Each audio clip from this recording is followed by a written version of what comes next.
Good morning बच्चों। तो आज हम अपना लास्ट लेक्चर को आगे कंटिन्यू करते हैं। कल तक हमने क्या किया था, बैंकिंग इंस्टीट्यूशन के ऑर्गेनाइज्ड और नॉन ऑर्गेनाइज्ड किया था। आज हम करेंगे नॉन बैंकिंग इंस्टीट्यूशंस। तो देखो, बैंकिंग और नॉन बैंकिंग में फ़र्क क्या होता है, वो ये फ़र्क होता है इन दोनों में बच्चों कि भाई ना, जैसे बैंकिंग है, बैंकिंग की मेन एक्टिविटी, बेसिक एक्टिविटी क्या थी, पैसे लेना और पैसे देना। ठीक है, आप अपना पैसा एक्स्ट्रा जो होता है आपके पास, आप सेविंग के रूप में आप बैंक में डालते हो, फिर बैंक आगे वो किसी और को देता है या ज़रूरत पड़ने पर आपको ही दे देता है। तो बैंक का जो काम है वो लेना है और देना है, वो होते हैं बैंकिंग एक्टिविटीज़। अब है नॉन बैंकिंग इंस्टीट्यूशंस। अब देखो, नॉन बैंकिंग का काम क्या है, वो आपसे पैसे ना शुरू में लेता नहीं है, सिर्फ आपको देता है। देने के बाद आपसे पैसे लेता है किस अमाउंट पे, जो अमाउंट उसने आपको दिया है। तो नॉन बैंकिंग जो इंस्टीट्यूशंस होते हैं वो बैंकिंग इंस्टीट्यूशन से इस तरीके से डिफरेंट होते हैं कि भाई बैंक में आप अपना अकाउंट खुलवा के, एक कोई भी नॉर्मल बंदा अपना जाके अकाउंट खुलवा लेता है, अपना पैसा डलवा देता है कि उसको थोड़े थोड़े टाइम के बाद इंटरेस्ट मिल जाएगा या ज़रूरत पड़ने पर बैंक उसको वो पैसा दे देगा। लेकिन नॉन बैंकिंग क्या करता है, वो एक इंडिविजुअल का, एक इंसान का, एक आम व्यक्ति का, ठीक है, वो एक अकाउंट नहीं खोलता है। वो ये नहीं कहता है कि आप पहले पैसे दो, फिर वो जमा करेंगे, उसके ऊपर इंटरेस्ट देंगे। नॉन बैंकिंग ऐसे नहीं करता है। वो क्या कहता है कि वो नॉन बैंकिंग इंस्टीट्यूशंस ना एक इंडिविजुअल का, जैसे राम का, श्याम का, मोहन का, ऐसे किसी एक बंदे का अकाउंट नहीं खोलते, वो एक इंडस्ट्रीज़ के अकाउंट खोलते हैं। वो क्या करते हैं, उस इंडस्ट्री को, उस बिज़नेस को वो लोन देते हैं। ठीक है, उसको वो लोन दे देते हैं पहले, फिर क्या करते हैं, उस लोन के अमाउंट पे इंटरेस्ट उससे धीरे धीरे चार्ज करते हैं। यही उनकी इनकम होती है। ठीक है, यही उनकी इनकम होती है। आपने नाम तो सुना ही होगा ईएमआई का। ईएमआई की फुल फॉर्म क्या होती है, ईएमआई की फुल फॉर्म होती है इक्वेटेड मंथली इंस्टॉलमेंट। मतलब कि जो मंथली इंस्टॉलमेंट जाएंगी उसको इस तरह से इक्वेट कर रखा है। इक्वेटेड मतलब कि उसको इक्वेशन बना के उसको इस हिसाब से बना रखा है कि मार्केट में जैसे जैसे मनी वैल्यू जैसे जैसे चेंज होता है इन्फ्लेशन की वजह से, वो आपका अमाउंट उस हिसाब से अपने आप कैलकुलेट हो जाएगा। तो ईएमआई में इक्वल मंथली इंस्टॉलमेंट इसका मतलब नहीं होता, इक्वेटेड मंथली इंस्टॉलमेंट होता है। तो जो नॉन बैंकिंग फाइनेंशियल इंस्टीट्यूशंस होते हैं, इनकी कमाई का ज़रिया ईएमआई के ज़रिए ही होता है। उस ईएमआई में ही अपनी कमीशन जोड़ के रखते हैं। ठीक है, तो ये डिफरेंस हो गया बैंकिंग और नॉन बैंकिंग में। तो नॉन बैंकिंग के देखो एग्जांपल्स क्या हैं कि इसमें भी देखो ऑर्गेनाइज्ड और अनऑर्गेनाइज्ड दोनों तरह के होते हैं। ऑर्गेनाइज्ड वही है संगठित, जिनको एक स्ट्रक्चर में बना रखा है और वे वैसे ही चलते हैं। उन्हें गवर्न करने के लिए, उन्हें निर्देश देने के लिए एक एक्ट बनाया हुआ है। वे उसके रूल्स और रेगुलेशंस मानते हैं। अगर नहीं मानते हैं तो उन्हें उसी एक्ट के द्वारा पनिशमेंट भी दी जाती है। तो मतलब कि ऑर्गेनाइज्ड क्या हो गए, जो एक स्ट्रक्चर में काम करते हैं, रूल्स को फॉलो करते हैं, वे ऑर्गेनाइज्ड हैं। जो इन सब में नहीं काम करते वे हैं अनऑर्गेनाइज्ड। तो ऑर्गेनाइज्ड और नॉन बैंकिंग क्या है, देखो आपने नाम सुना ही होगा, जैसे आईडीबीआई। आईडीबीआई की फुल फॉर्म क्या होती है, industrial development bank of India. ये क्या कहते हैं, बैंक इंडस्ट्रीज़ को लोन देता है कि आपने कोई इंडस्ट्री लगाई है, आप इस बैंक से लोन ले लेते हो कि मेरे को ये काम करना है, फिर आप अपने जो भी आपका प्रॉफिट्स हैं, आप रेगुलर इनको इंटरेस्ट दे देते हैं।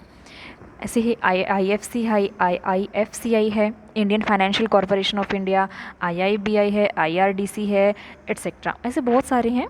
तो इसने इनका मेन का नाम लिख दिया है। अब ऐसे ही क्या होते हैं, हमारे स्टेट फाइनेंशियल कॉरपोरेशंस होते हैं।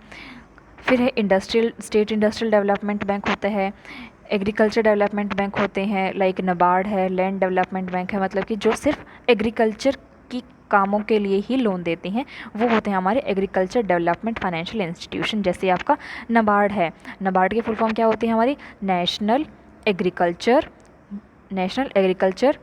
And development and rural development bank of India. ठीक है, ये हमारे नबार्ड की फॉर्म होती है। नबार्ड का काम क्या है, देखो नबार्ड किसी इंडस्ट्री के लिए लोन नहीं देगा, वो सिर्फ उसी इंडस्ट्री के लिए लोन देगा जो कि एग्रीकल्चर से रिलेटेड है। अब वो एग्रीकल्चर पर्पज़ के लिए आपको लोन देता है बस। तो ये हो गए नॉन बैंकिंग।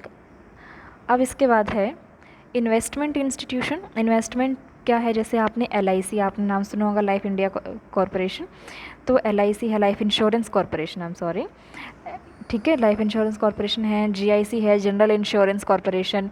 तो इनमें आप क्या करते हो, अपने इन्वेस्टमेंट करते हो ताकि आपको बाद में काम वो पैसा आ सके।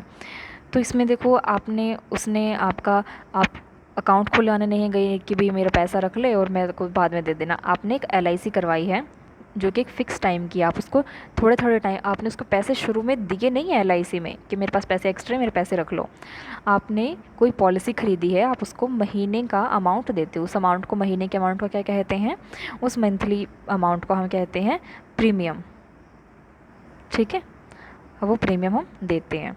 अब है अनऑर्गेनाइज्ड, देखो ये ऑर्गेनाइज्ड है, कैसे ऑर्गेनाइज है, क्योंकि LIC का है, LIC का स्पेशल एक एक्ट है, IDBI IFCI एक स्पेशल एक्ट है। तो अनऑर्गेनाइज्ड है जिनको कोई ऑर्गेनाइज नहीं करता है, वे और अब ऐसे तो अपना तो कुछ भी खोल के बैठ जाओ तुम, वो तो अनऑर्गेनाइज्ड ही है। जैसे कि आपने देखा होगा चिट फंड कंपनीज़ हैं कुछ, वो कंपनीज़ जो मतलब ऐसी होती हैं कि फाइनेंशियल घोटाले भी कई बार पकड़े जाते हैं कि एक इंसान ने 10 बंदों से इतना इतना अमाउंट इकट्ठा किया, फिर कहा कि आप अगले 10 करो, आप अगले 10 करो, आप अगले शहर में 10 करो, तो ऐसे करके हर किसी को प्रॉफिट्स होगा, तो एक ऐसी चेन बना लेते हैं, ठीक है। तो वो रिलायबल नहीं होती, अनऑर्गेनाइज्ड होते हैं वे, ऐसे कई बार फाइनेंशियल स्कैम ऐसे पकड़े जाते हैं, तो वे हैं अनऑर्गेनाइज्ड। अब हमारा बैंकिंग और नॉन बैंकिंग दोनों किसके अंदर थे, फाइनेंशियल इंस्टीट्यूशन के अंदर थे। हमारे इंस्टीट्यूशन का पॉइंट ख़त्म हो गया है। अब अपना नेक्स्ट करते हैं फाइनेंशियल इंस्ट्रूमेंट। देखो बच्चों, इंस्ट्रूमेंट का मतलब क्या होता है कि आप जिस चीज़ के ज़रिए कोई ट्रांजैक्शन करते हो उसको कहते हैं इंस्ट्रूमेंट, ठीक है।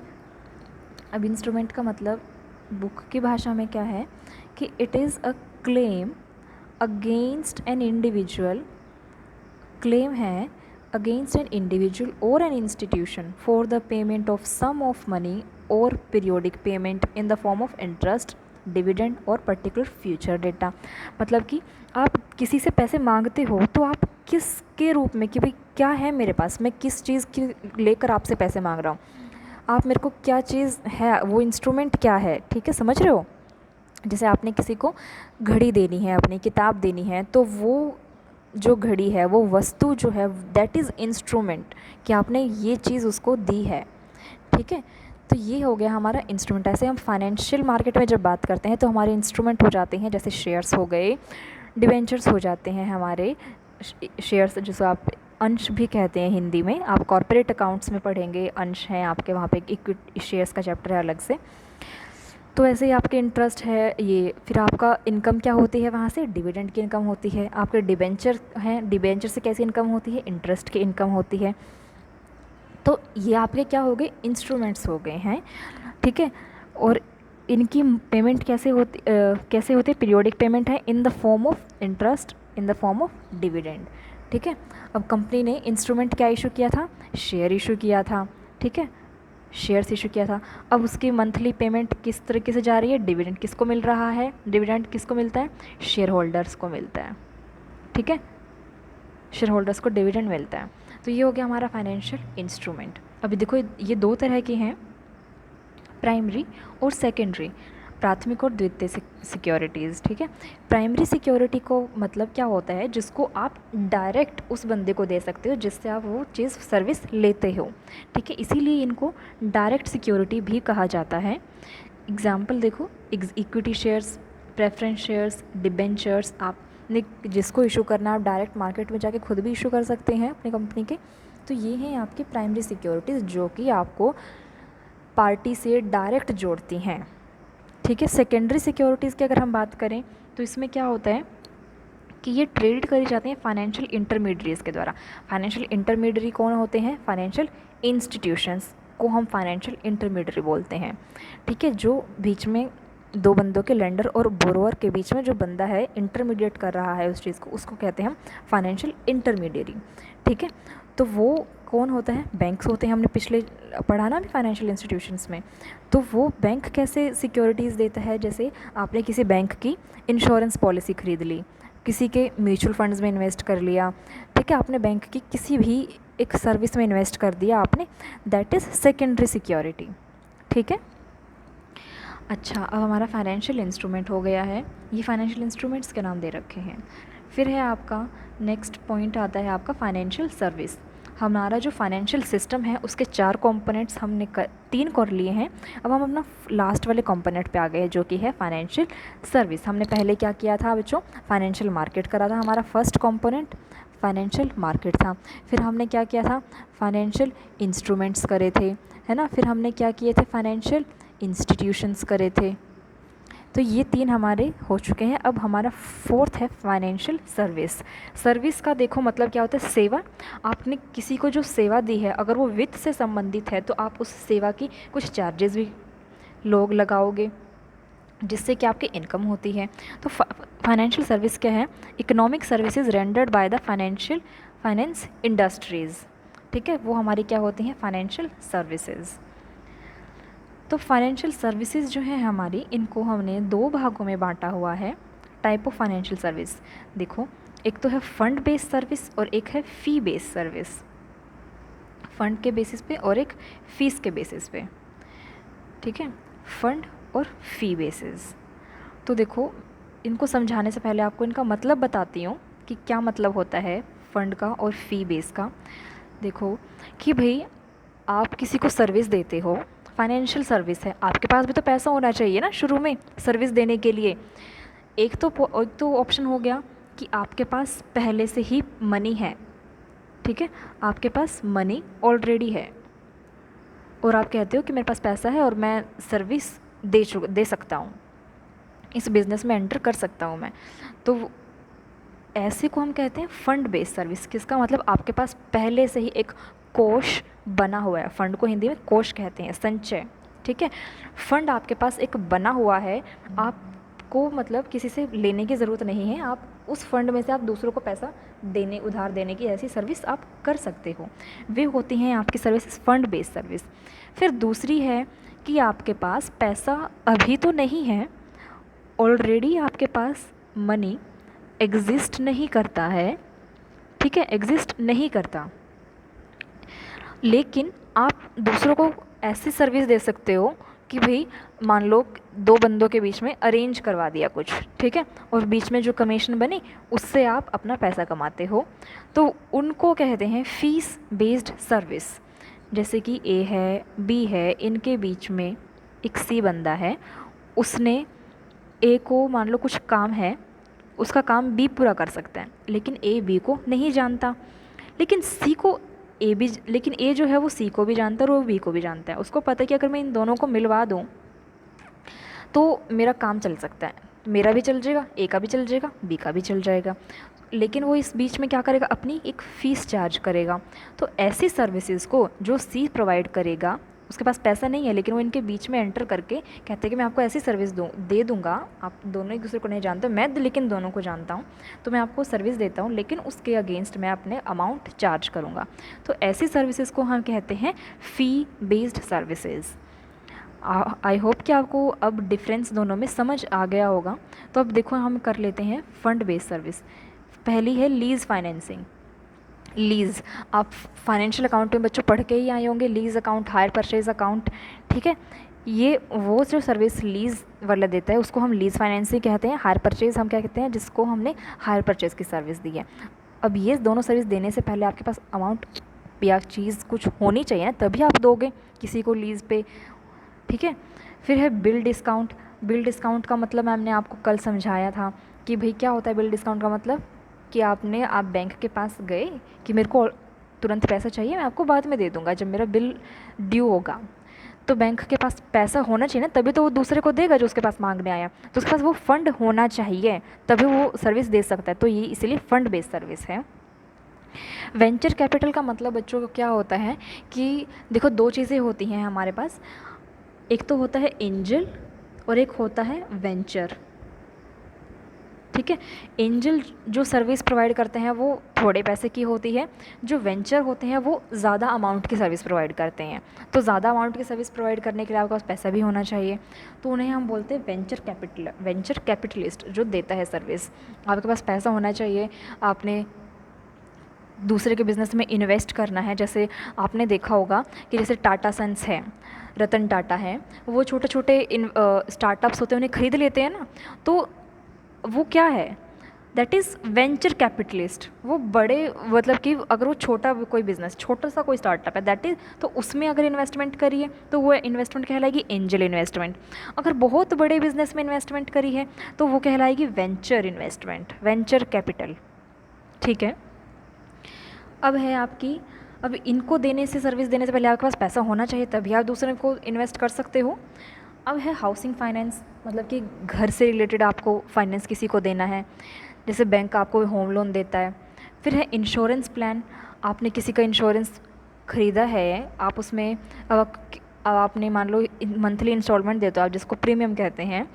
मान लो आपने 10 लाख का इंश्योरेंस ख़रीदा था, एक्सीडेंटल इंश्योरेंस था, ठीक है, आपने 2-3 ही प्रीमियम दिए और भगवान न करे ऐसा हो और उस बंदे का एक्सीडेंट हो जाता है, तो जो इंश्योरेंस कंपनी है उसको क्लेम तो देना पड़ेगा ना उसका, तो वो कैसे देगी उसको क्लेम। अब ऐसे तो लड़ भी तो सकते कि आपने तो हमें हमारा 10 लाख का इंश्योरेंस करवाया था, लेकिन आपने प्रीमियम तो अब तक सिर्फ 5,000 का ही हुआ है, एक 5,000 की एक प्रीमियम आया, दूसरा प्रीमियम 5,000 का, 10,000 ही रुपये आए हैं, हम आपको 10 लाख रुपए कैसे दे दें, हम तो आपको 10,000 तक ही देंगे। लेकिन नहीं, इंश्योरेंस प्लान में उसको पूरा 10 लाख का अमाउंट ही देना होगा, ठीक है, और वो कब देगा, जब उसके पास पैसा होगा। इसीलिए इस सर्विस को क्या कहा गया, फंड बेस्ड सर्विस। फिर है फैक्टरिंग सर्विस। फैक्टरिंग का मतलब क्या होता है कि भाई ये एक तरह से बिल डिस्काउंटिंग जैसा होता है, लेकिन थोड़ा सा उससे फ़र्क आ जाता है इसमें। फैक्टरिंग का मतलब क्या है कि जैसे ए बंदा है, बी बंदा है, इनके बीच में एक सी है, ठीक है, इसके पास पैसे तो हैं, ठीक है, बैंक ने जो आपका बिल डिस्काउंटिंग का काम किया था वही काम होता है इसका फैक्टर का, मतलब कि ये ए और ये बी के बीच में है, तो ये अपनी जो सर्विस देता है ये क्या करता है, ये ए के पास भी जाता है, ये बी के पास भी जाता है, ठीक है। बी इसको कहता है कि मुझे पैसों की ज़रूरत है, फिर ठीक है, अब सी ने क्या किया, जिस दिन बिल ड्यू हुआ, इसको बीच में पैसे की ज़रूरत पड़ गई ना बी को, ये सी के पास गया, अब सी ने क्या किया, पैसे दे तो दिए, अब जिस दिन बिल ड्यू होना था एक्चुअली ये उस दिन ए के पास जाता है कि मुझे वो पैसा दो आपने जो बी को देना था, ठीक है, तो ये खुद जाता है, ठीक है, इसीलिए ये क्या है, ये फैक्टर है।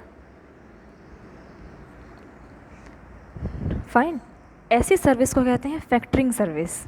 तो देखो हमने इन सर्विसेज को जो भी हमने ये करी, इनके लिए हमारे पास पैसा होना चाहिए तभी हम दूसरे को दे सकते हैं, इसीलिए इन सर्विसेज को बोला गया फंड बेस्ड सर्विस। अब इनके अपोजिट है फ़ी बेस्ड सर्विस। फ़ी बेस्ड की सर्विस क्या है, आपके पास पैसा नहीं है लेकिन आप ऐसी सर्विस दे सकते हो, आप उसमें से कमीशन अपनी चार्ज कर लो। फिर होती है फीस बेस्ड सर्विस, जैसे कि है इशू मैनेजमेंट। इशू मैनेजमेंट का मतलब क्या होता है, कंपनी को अपने शेयर इशू करने हैं, लेकिन वो क्या करती है, खुद ना जाके कई बार बैंक्स को कहती है, जो कि अंडर राइटर्स होते हैं, उनको क्या कहते हैं हम, अंडर राइटर, ठीक है, अंडर राइटर बोलते हैं हम उन्हें। तो बैंक क्या कहता है कि अंडर राइटर को कहता है कि आप हमारे बिहाफ पे इशू कर दो, हमें और भी बहुत काम है, हमसे इशू मैनेजमेंट नहीं होगी, तो बैंक क्या करता है, उनके बिहाफ पे इशू कर देता है, तो ऐसी बैंक उसके लिए अपनी सर्विस चार्ज करेगा।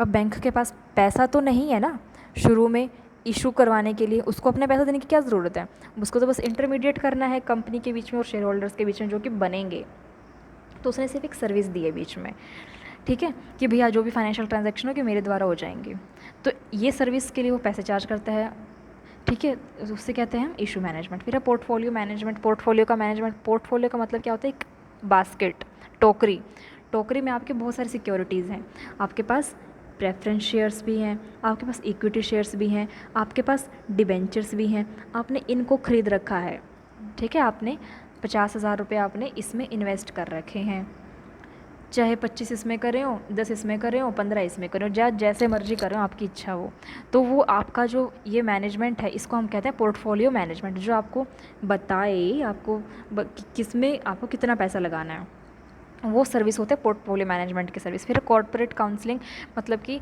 कंपनी को अपनी किसी क्या कहते हैं उसे, किसी प्रोजेक्ट के लिए जाना है और उसे समझ नहीं आ रहा है वो जाए कि ना जाए, फिर वो एक काउंसलर हायर करती है। जैसे कि 12th के बाद आप बच्चों आपका भी सीन रहा होगा कि भाई आपने पता नहीं लग रहा कि मैं बीकॉम में जाऊँ या मैं बीए में जाऊँ, तो आप एक करियर काउंसलर के पास जाते हो। ऐसे ही कंपनी का सीन होता है, उसको समझ नहीं आता कई बार कि मैं किस प्रोजेक्ट में इन्वेस्ट करूँ, तो एक काउंसलर के पास जाते हैं। वो काउंसलर क्या करता है, अपनी सर्विस चार्ज करता है, उसे कहते हैं कॉर्पोरेट काउंसलिंग।